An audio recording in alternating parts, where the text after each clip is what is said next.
The Greater Des Moines Chamber of Commerce sponsored this 40-minute speech. Last year, I've had the privilege of working very closely with Tom. Some days maybe more closely than he might like. I've gained a great deal of admiration for him personally, and a growing appreciation, as I've had over the years, but even more for the tremendous contribution that the Farm Bureau and Farm Bureau Financial Services companies provides to our state and to the nation.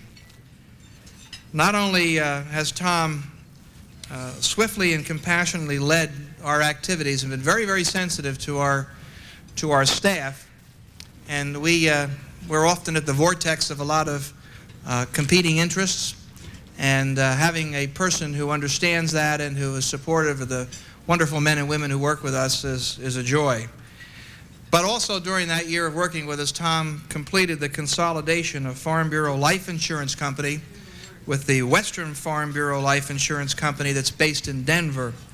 And this consolidation, as you all know, resulted in shifting all of the management and most of the administrative functions to the Farm Bureau here in our own Greater Des Moines community. Tonight, Tom leads Farm Bureau's 14-state territory and manages a company whose total assets sum to over $3.5 billion. Congratulations, Tom Gibson, and I really appreciate you, as does the Chamber, and we're very, very grateful for the Farm Bureau allowing you to serve. Ladies and gentlemen, the Chairman of the Board, Tom Gibson.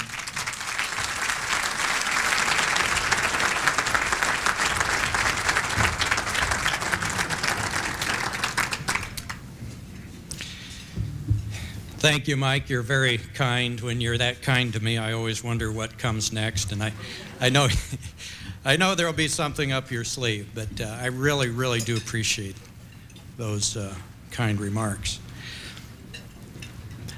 But now, as the chairman of the board of the Greater Des Moines Chamber of Commerce Federation, it's my privilege and my distinct pleasure to introduce our keynote speaker, Mr. Ross Perot. Ross Perot was born on June 27, 1930 in Texarkana, Texas. He grew up in Texarkana, where he attended public schools and Texarkana Junior College.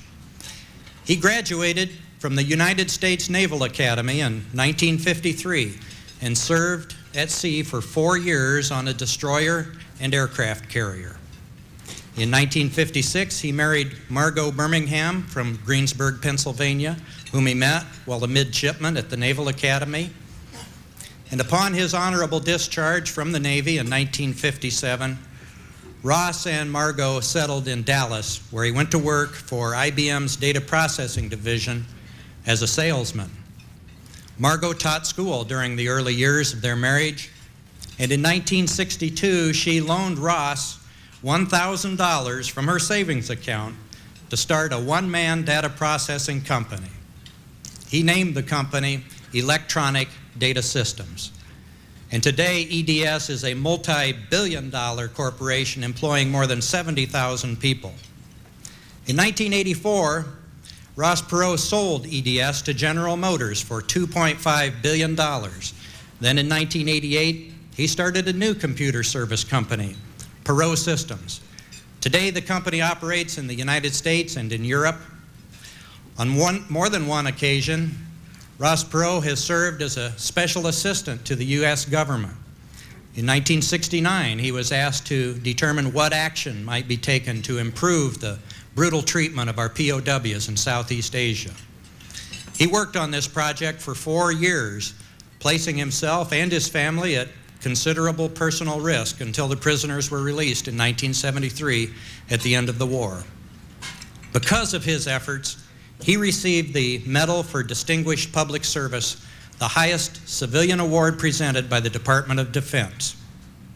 And when 2 EDS employees were taken hostage by the Iranian government in 1979, Ross personally went into Iran, where his associates were held, and successfully rescued them.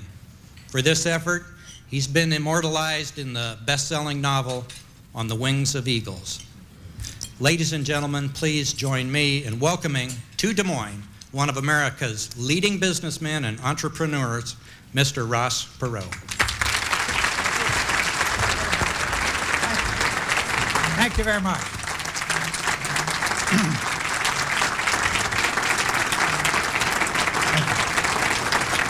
Thank you.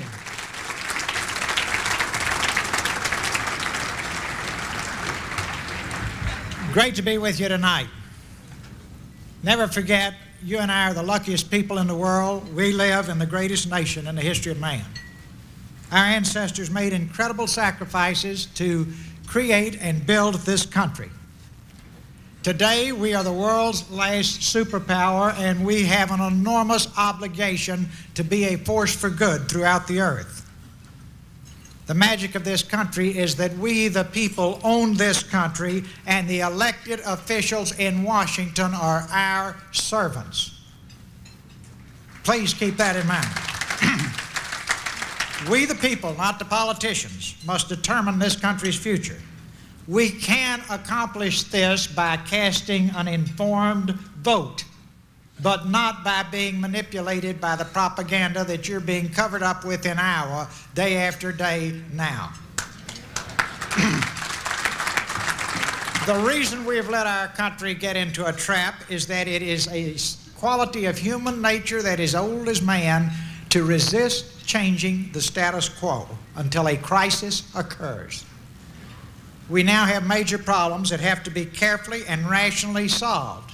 Not with train wrecks, not with government shutdowns, carefully and rationally solved. I'd like to carve that on the wall up there, and you and I will have to enforce that because you see the methodology that's being used and it won't work. The worst thing we could do, and one thing that is absolutely unacceptable, is for any U.S. citizen to become disillusioned or cynical. Then you've thrown in the towel. That's irresponsible for an owner of this country. I've spent 40 years in business. I've now been around politics for 4 years, and I can tell you politics is very different. Business is normally conducted on a rational basis as it has generally accepted ethics and standards. Politics is not rational, and there are no rules of conduct or ethical standards. War has rules, mud wrestling has rules, politics has no rules. This must be corrected. In business, you have to manage money carefully. You have to make a profit or you go broke. In politics, you do not have to manage money carefully. You don't have to make a profit, and if you start to go broke, you increase taxes. This must be corrected. Our government does not follow the accounting procedures it requires for every publicly owned corporation. For example, you're having a little problem with the deficit in Washington? Put things off budget. They'd send you to jail for that if you had a publicly owned company. The most fundamental rule of accounting is assets minus liabilities equals net worth.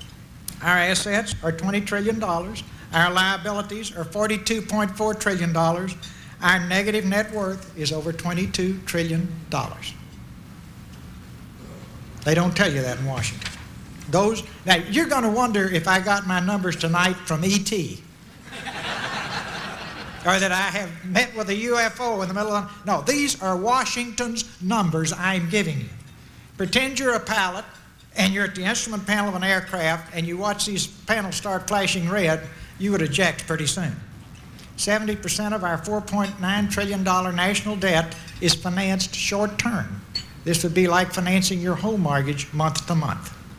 The purpose is to create an illusion of lower deficit because the interest rates are lower. Every 1% interest rate increase will add $35 billion a year to the deficit. That's the trap we're in.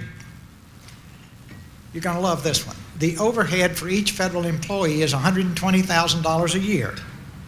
Any business with this overhead could not stay in business. The overhead number in our annual budget exceeds the budget to run the entire nation of France. I hope I'm making the point that your money is not being spent responsibly. We have $1.4 trillion in unfunded federal pension liabilities, You could not do that in a publicly owned company. Your financial officer would go to jail. In addition, we have $17 trillion in federal guarantees. And we don't have $17 trillion in the bank. In business, you have to deal with reality. In politics, you've got a combination of magic acts and illusions. Now you see it, now you don't. You say, what do you mean? The 1993 tax increase was one of the largest in history. It never had a plan to balance the budget ever. The numbers in OMB showing what it would do showed that the debt would skyrocket in the 21st century. But in the State of the Union speech the other night, it was referred to as the 1993 Deficit Reduction Plan. And we just sat there and say, hot dog, we got one, right? No, you got a giant tax increase with no plan to ever balance the budget ever. Now, a couple of years later, all these guys that thought the 1993 plan made sense are saying, let's cut taxes in 1996. Well, one or the other didn't make sense, folks. Think about it. Anybody that's street smart understands that the 1996 tax cut is free candy just before elections. But you and I are both old enough to know there is no free candy. This is destructive. It must be corrected. In business, you get promoted based on your performance. In politics, you get promoted on your acting ability and your good looks. I could talk for 20 minutes on that and make my point. I will say, now if you go back to the State of the Union the other night, you had the president made up world-class Hollywood style. You had Al Gore made it world-class Hollywood style. Newt forgot to put on pancake makeup. And the average guy sitting back saying, man, he looks bad tonight, right? Okay, there you go. Now, just let's think back. Two of our greatest presidents, Washington and Lincoln, would have had a heck of a time even getting into the finals in the world of television. Can we agree? Okay. Do you want an actor or people who can produce results? That's the question. In business, the customer is king. In politics, the special interests are king. And the voter, who should be the customer, exists to be manipulated and is very easily manipulated. I don't want to offend you, but I want to get you to face up to the fact that, boy, can they play with our heads. The Willie Horton ad had nothing to do with anything but got votes. Watch my lips, no new taxes. We watched those lips, we voted that way, and we got new taxes. Practice of manipulating the voter must be corrected. So what does this create as far as the mood across America? 76% of the American people in 1964 trusted our government. In 1994, 30 years later, only 19% trusted this great country's government. You understand trust and respect is fundamental in your business. It should be in Washington, too. 2/3 of the American people are convinced our government is on the wrong track. 93% believe the government wastes too much money, 9 out of 10. 88% believe our leaders will tell us anything to get elected, not what they believe. 73% say that politicians work for themselves for their own gain, and 70% say the country, 7 out of 10, is run for the benefit of the special interests. You say, Ross, where do you get all of these numbers? These are polls the Democrats and Republicans took. It's interesting that they published them, isn't it? But they did. Say, well, Ross, we're spending too much money, but let's give big government a chance. In 1960, just as John Kennedy was taking office, we ran this great country for $100 billion a year. Today we spend $1.5 trillion a year. Question, are we 15 times better off? And in addition, we've got $4.9 trillion in debt, and surely we've created utopia for the people. There's a castle on every hill. Every American has a yacht in Palm Beach and a Rolls Royce in the garage. No. Since 1980, the federal debt has increased 320% for every U.S. worker, and the standard of living is down for 4 out of 5 U.S. workers. Conclusion, we've tried big government, it didn't work. President Clinton's 1993 tax increase, as I've said earlier, never balances the budget. The debt soars in the 21st century. Go to, now his numbers, the 1995 budget, page 25, where our president forecasts in his budget that the next generation to be born, a little baby being born tonight, will pay an 82% tax rate. There goes the American dream. How'd you like your children and grandchildren working all day and keeping 18 cents out of every dollar they earn? It's not what it's all about. We've got a narrow window of opportunity to deal with this. We can't delay. Time is our enemy, and we, the people, must take back our country. We're passing an unconscionable burden on to our children. We will destroy the American dream. Let's look at the facts. Medicare and Medicaid. When Medicare was created in 1965, they said it would cost $9 billion in 1990.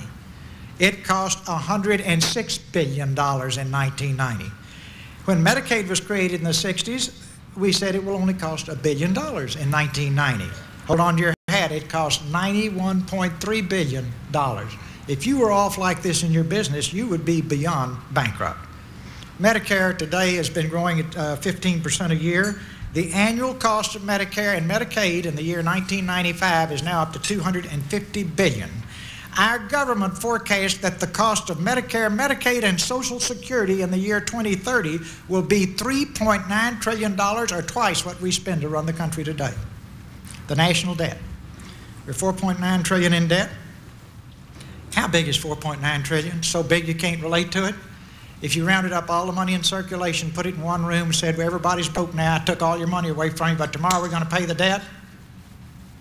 You thought that was the bad news? No, the bad news is we don't have $4.9 trillion of money in circulation. I think Forrest Gump can get it that $4.9 trillion is too big. Okay, that's all I'm trying to say, too much debt. Well, with that, our government forecast, this is the famous Alice Rivlin memo, in the year 2020 that the budget deficit will be $1.4 trillion. That's what we spend to run the country today. And in the year 2030, the one-year deficit will be $4.1 trillion. That's more than twice what we spend to run the country today. Folks keep saying, Ross, what's the problem with Social Security? They all think that you put your money in all your working career, your company puts money in when you retire, they pay it back to you. The money comes in today, it goes out tomorrow. There is no pension fund, there is no trust fund. How did it ever work? In 1945, we had 40 people at work for everybody retired. It'll work then. In 1950, we expanded benefits and we had 16 people at work for everyone retired. Still worked. Today, we only have 3.3 people at work for everybody retired, and in the year 2020, we'll only have 2 people at work for each retired person.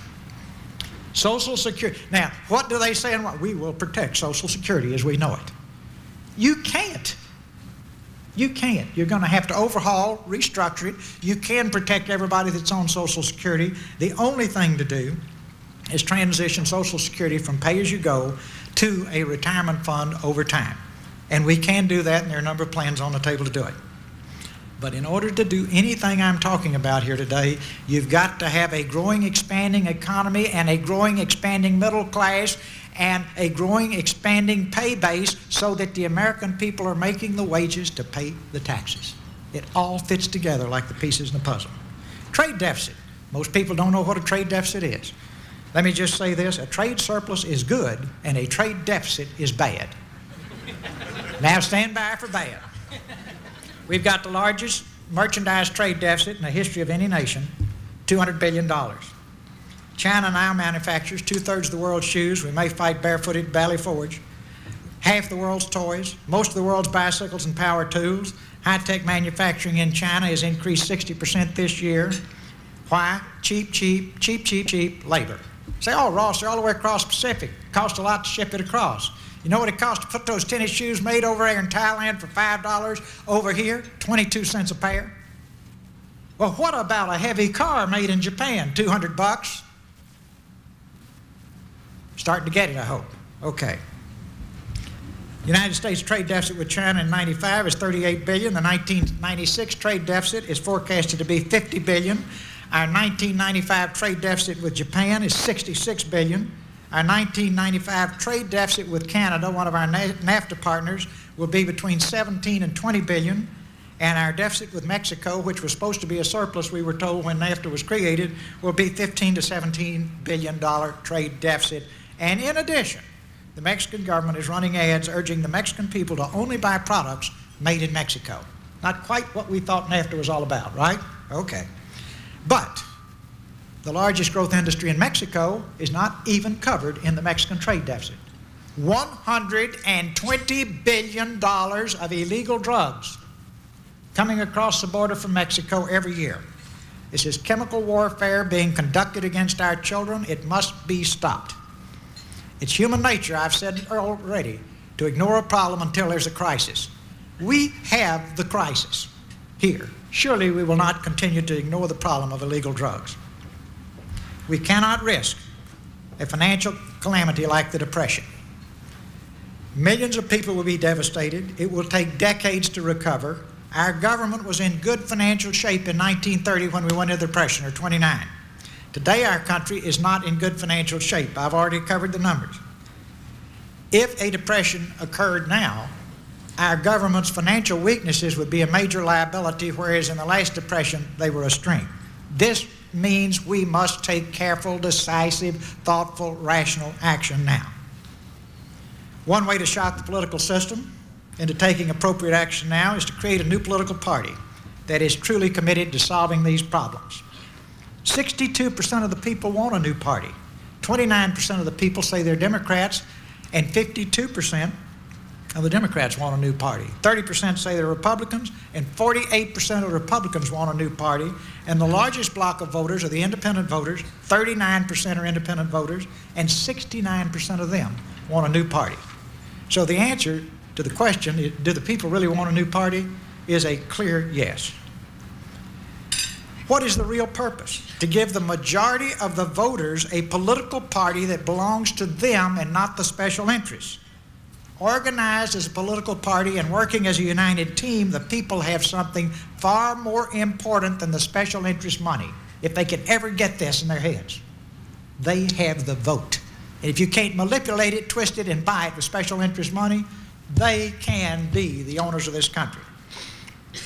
The real fundamental question here is, should the majority rule? If a free society is to thrive and grow stronger, the majority must rule.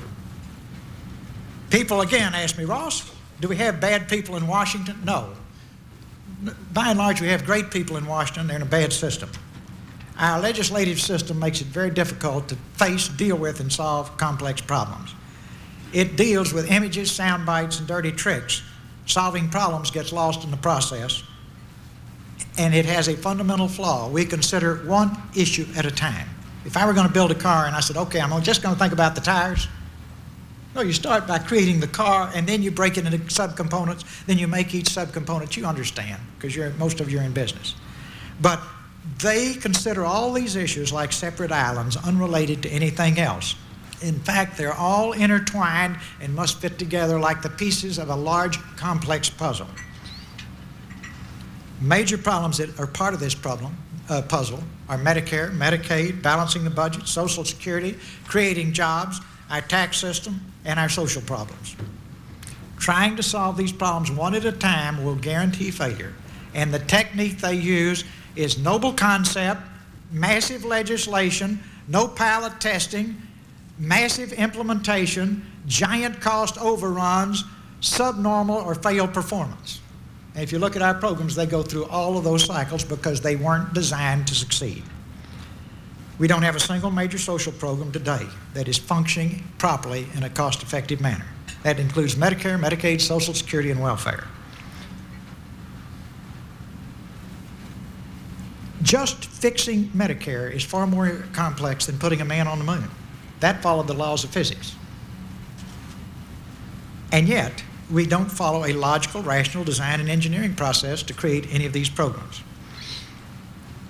We've got to start with a detailed plan, a blueprint, and get the leading experts to put it together. Having a medical task force to overhaul Medicare with no doctors on it was a bad joke. You would not bring in poets and beekeepers for such a project, no matter how gifted and talented they might be in their field. You would need people that understood medicine, I think. After you draw your blueprint, you draw preliminary cost estimates and forecasts for this plan. Then you explain this in detail to the American people, get a consensus that this is the plan. Then you have a copper on every task force who only says one thing: one shoe will not fit every foot. One shoe will not fit every foot, because they haven't figured that out. They think the same health care plan that is ideal for New York City would be ideal for a remote rural area in Wyoming. You know that. I know that won't work. They don't know that won't work. Now, tonight I'd like to just give you an analogy. Let's make a single screwdriver You'd come and say, Ross, screws come in all kind of different sizes. That won't work. I said, well, I'd like to create this new screwdriver and mass produce it and not even bother pilot testing. At that point, you've walked away as a potential investor. And I'm talking about a silly little screwdriver. But you would insist before we made $1 million that we made sure it didn't break or the handle didn't come loose from the shaft and so on and so forth, right? We don't pilot test anything in Washington. We implement these giant complex programs with no pilot testing. Now, during the pilot testing phase, we could make dramatic improvements to our original plans based on actual experience. We can debug, we can optimize, and we can make them work. And when we complete these pilot programs for the first time, we will know the real cost as opposed to our estimates. And our estimates will always be wrong. At that point, we explain the programs to the American people. Then you mass produce the programs with little risk. That will work, and that's the kind of thing we need to do. We freeze complex programs by law. Medicare is now 30 years old. No wonder it doesn't work. It's like a 30-year-old car. Now, if you make it all perfect and you don't have a growing, expanding tax base, you can't pay for it. And we need to get it over to everybody that tax money does not fall from the sky. It comes off the sweat of the brow of hardworking Americans. And you can only have that growing, expanding job base and tax base if you have people at work. People that don't have a job put a triple hit on the economy. Number one, they don't pay taxes. Number two, they get welfare. Number three, they're eligible for Medicaid. It's a triple hit. So even if you didn't care about them, that's 3 good reasons to keep them at work. People working at low-paying jobs don't pay enough taxes to matter. We've got 3 million new jobs. I'd like to sit there and say, how much do they pay per hour? How many of them are part-time? How many folks are having to work at 2 to keep the family together? Et cetera, et cetera, et cetera. If you want to understand the magnitude of this problem, read the January 22nd issue of U.S. News and World Report. Is the American worker getting shafted? The assault on the middle class. You destroy the middle class, you've destroyed America, you've destroyed our buying power, and you have destroyed our ability to ever balance a budget and pay the debt. Everybody wants to do business with us because we have a middle class that can buy things. It's very important that we not give that up. We've got to put discipline on spending. We know from Grand Rudman that passing laws won't do it. We've got to have a balanced budget amendment. It's sitting there like a whale on the beach in the Senate. If they wanted it, they could get it. They claim they're missing 2 votes. I'd say, you guys get off the road, go back home, and get it. We've got to have a detailed plan to balance this complex budget. We must have a new tax system. Let's look at the history of taxes. See, now nobody talks about details, but the devil is always there. Before we started the country, it cost $2 million a year to run the colonies, and we paid 67 cents apiece. I can live with that, can't you? Then, right after we founded the country, we were spending $3 million a year. Cost out of control, that's about $1 a person a year. Then, 120 years later in 1910, we were up to $600 million a year. Now, keep in mind, we had a lot more people. $6.75 a person a year. Hot dog, right? Now then, 1913, we passed the federal income tax amendment to the Constitution, and by 1929, we were spending $3 billion a year or $20 a person. Now then, strap on your 6-way safety belt. We are now spending $1.5 trillion or $5,700 per person a year. Total federal taxes have increased 6,000% since we enacted the federal income tax amendment in 1913. Our gross national product spent by the federal government has grown from 3% to 24%, or 8 times. In 1929, federal, state, and local taxes equal 10% of our national income. Today, these combined taxes take 40% of the worker's paycheck. Today, we spend more to make our government function than we pay for food, clothing, and shelter combined. Now, I hope that brings it down to the non-business person saying, you mean we spend more to make Washington work and it's not working than food, clothing, and shelter? Okay, we've got to get a new tax system. You're hearing about that all the time, so I'm not going to wear you out with that one tonight. But I'm going to say whatever it is, it should be fair, it should be paperless, it's got to raise the money. Don't get swept away with anybody's plan. We can nail this one tight because creating a new tax system is numbers. And numbers are rational and logical. And the computer is the equivalent of the wind tunnel for creating a new airplane and creating a new tax system. You can model those things on a computer till you nail it, you got it right, it will work for the American people. But we feel strongly that we must have a new factor in the tax system, and that is when we get it, it's going to have a percent. And from that point forward, anytime Congress wants to raise taxes, they have to put it on the next federal election ballot and explain it to the people and let the people vote to make that additional sacrifice, because it's your money. I can't go to my stockholders and confiscate their money. Why should the government confiscate your money?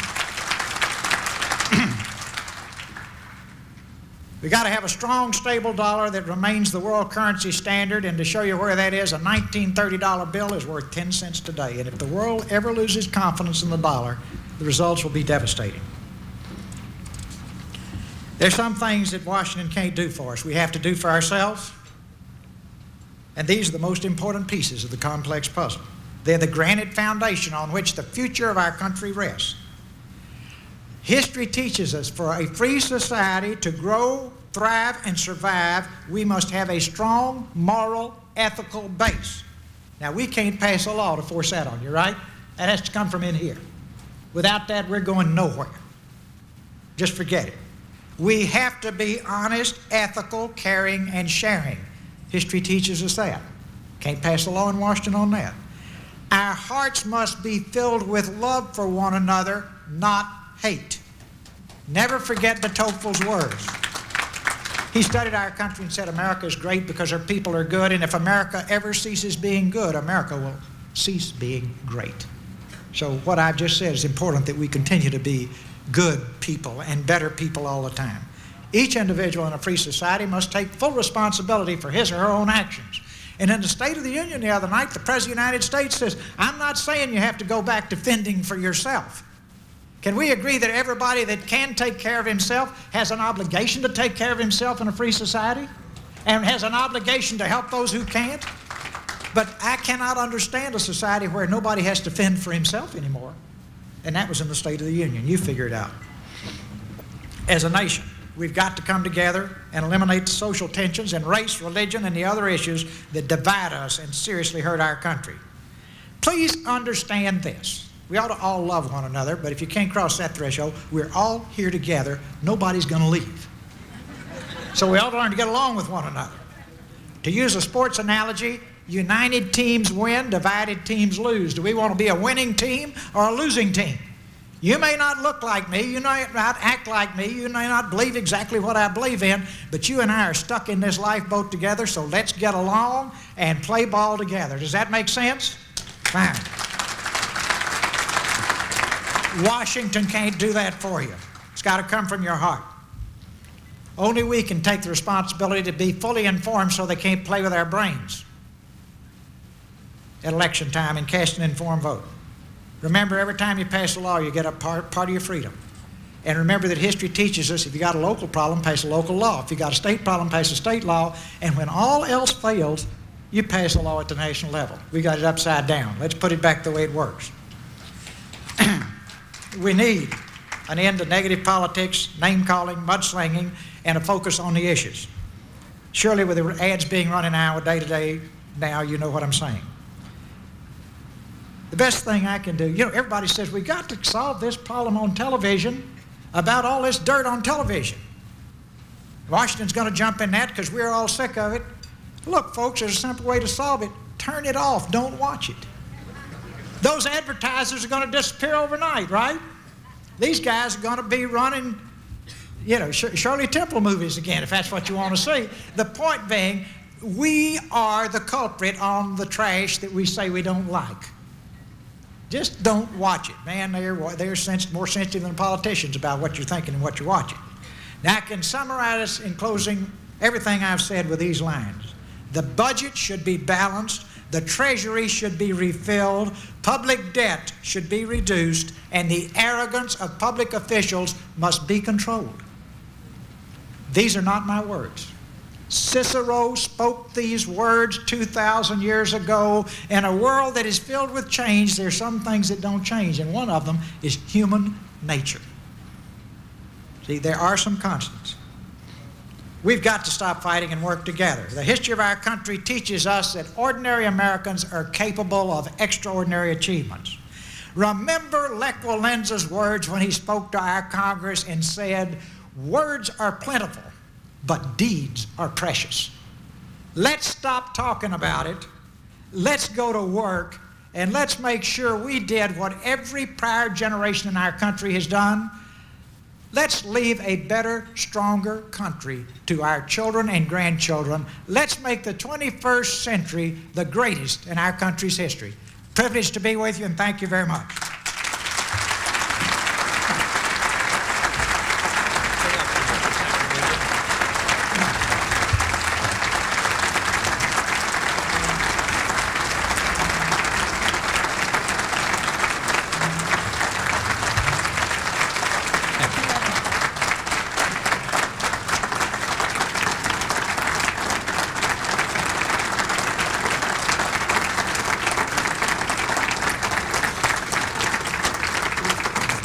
Thank you very much, Ross. As Mike said in his opening comments, we had to change plans 2 weeks ago. I want you to know that Ross Perot bent over backwards to accommodate us at his own expense and come back here a second time. He was circling overhead 2 weeks ago trying to get in. We wouldn't let him in, and he came back. Thank you.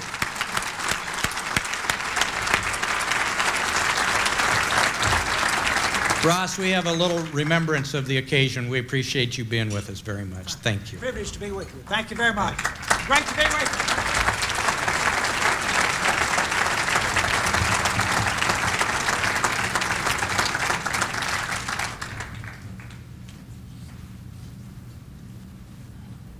Several Republican presidential candidates are headed for Iowa this weekend, as is First Lady Hillary Rodham Clinton, in preparation for Iowa's presidential caucuses on February 12th. C-SPAN will bring you campaign coverage from Iowa starting Monday and every day leading up to the caucuses, including candidates on the campaign trail and the rallies and speeches. And on the 12th, live coverage of the Iowa caucuses.